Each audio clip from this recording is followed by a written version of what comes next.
మీ business ఏదైనా మీ ఊర్లో promotion చేయాలంటే అది సుమన్ టీవీతోనే సాధ్యం. ఇప్పుడే సంప్రదించండి.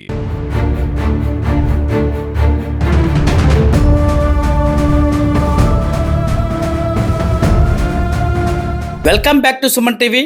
నేను మీ శివప్రసాద్. అల్లూరు జిల్లా రంపచోడవరం మండలం ఐపోలవరం వద్ద ఇప్పుడు తీవ్ర ఆందోళనకరమైన పరిస్థితులు నెలకొన్నాయి. పర్యాటక ప్రాంతంగా పేరుగాంచిన సీతపల్లి వాగులో పొంచి ఉన్న పెను ప్రమాదం మన కళ్ళ ముందే కనిపిస్తుంది. ఇటీవల కాలంలో ఎగువన కురుస్తున్న భారీ వర్షాలకు వాగు ఉధృతంగా ప్రమాదకరంగా ప్రవహిస్తోంది. నీటి ప్రవాహం ఏ క్షణాన పెరుగుతుందో తెలియని పరిస్థితి. అయినా సరే పర్యాటకంగా వచ్చిన యువకులు వాగు లోపలికి దిగి స్నానాలు చేస్తున్నారు. వారి నిర్లక్ష్యం ఆందోళన కలిగిస్తుందని చెప్పుకోవచ్చు. ఇక్కడ గమనించాల్సిన విషయం ఏంటంటే ఈ ప్రాంతంలో ఎలాంటి హెచ్చరిక బోర్డులు లేవు, అలాగే పోలీసుల పర్యవేక్షణ కూడా లేదు. దీంతో యువత ఎవరి మాట వినకుండా కేరింతలు కొడుతూ వాగులోకి స్నానాలు దిగుతున్నారు. ఇది అక్షరాల ప్రాణాలతో చెలగాటమని చెప్పుకోవచ్చు. ఇదే సీతపల్లి వాగులో గతంలో పదుల సంఖ్యలో ప్రాణాలు గాల్లో కలిసిపోయాయి.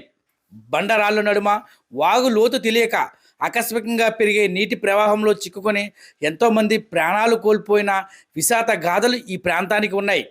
ఈ వాగు ఒక్కసారిగా పొంగితే పరిస్థితి ఏంటి అంటూ స్థానికులు తీవ్ర ఆగ్రహం వ్యక్తం చేస్తున్నారు. వర్షాలు కురుస్తున్న నేపథ్యంలో ప్రమాదాలు జరిగే అవకాశం ఉన్న ఈ ప్రాంతాలకు వెళ్ళవద్దని, వాగుల వద్దకు దూరంగా ఉండాలని అధికారులు పదే పదే ఆదేశాలు జారీ చేస్తున్నారు. కానీ పర్యాటకులు వాటిని అస్సలు పట్టించుకోవడం లేదు. దీంతో పోలీసులు నిఘా లేకపోవడంతో యువత మితిమీరి వాగులోకి దిగుతూ తమ ప్రాణాలను సైతం ప్రమాదంలో నెట్టుకుంటున్నారు. ప్రస్తుతం ఉన్న పరిస్థితుల్లో సీతపల్లి వాగు వద్దకు వెళ్ళే పర్యాటకులు అత్యంత అప్రమత్తంగా ఉండాలి. అటు అధికారులు కూడా తక్షణమే స్పందించి హెచ్చరిక బోర్డులను ఏర్పాటు చేయాలి. అలాగే పోలీసులు నిఘాను కూడా పెంచాలి.